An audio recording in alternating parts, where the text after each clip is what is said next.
Hello, doctors. So let's try to answer one of the questions posted by one of the subscribers of our test bank.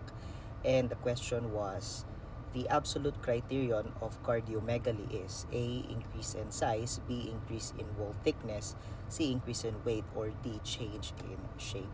So admittedly, this is a little bit of a difficult question because there is no direct clear answer here. But right off the bat, let's try to eliminate obvious foils.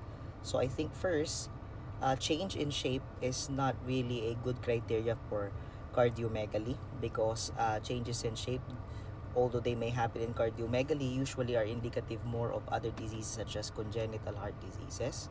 And second, increase in wall thickness is not really a criteria for cardiomegaly, okay, but it can be seen, okay, in cardiomegaly. It's one of the findings that we might see in a heart that is larger than usual.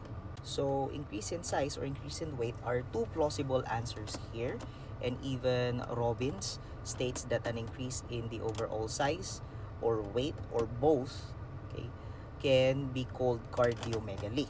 So technically, these two answers can be correct. However, what if this comes out in the PLE?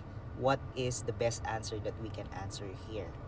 And if I'm going to answer this question, the answer that I'm going to answer would be increase in weight. And let me give you a couple of reasons for that.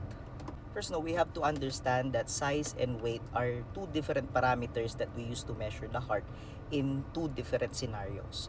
Okay, so size is used to measure the heart when the person or the patient is still alive through imaging techniques such as X-ray or other forms of imaging.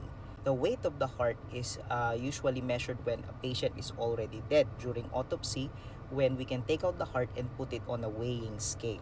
So if we are trying to decide what is the absolute criteria, meaning this is the definitive criteria that can determine cardiomegaly, then taking out the heart and measuring it directly in a weighing scale is a much better way to determine cardiomegaly or the size of the heart. Second is, if we look at the context, if we have to assume that this is taken from Robbins, as you observe in the preceding sentences before the last sentence of this paragraph coming from Robbins, it's describing the measurement of the heart in terms of the weight and not actually of the size. So using that context, we might assume that Robbins is trying to tell you here that we usually measure the weight to determine cardiomegaly. And the last reason that I think weight is a better option here is based on experience. So in my residency training, we've conducted lots of autopsies, and usually the way that we would determine if a heart is enlarged is by measuring its weight.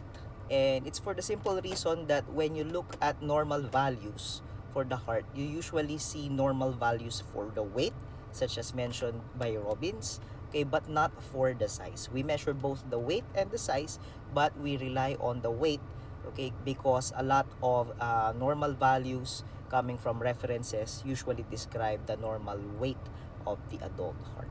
I think the best answer here, if I'm going to select only one, would be an increase in the weight of the heart. So I hope this clarified your question, Doc.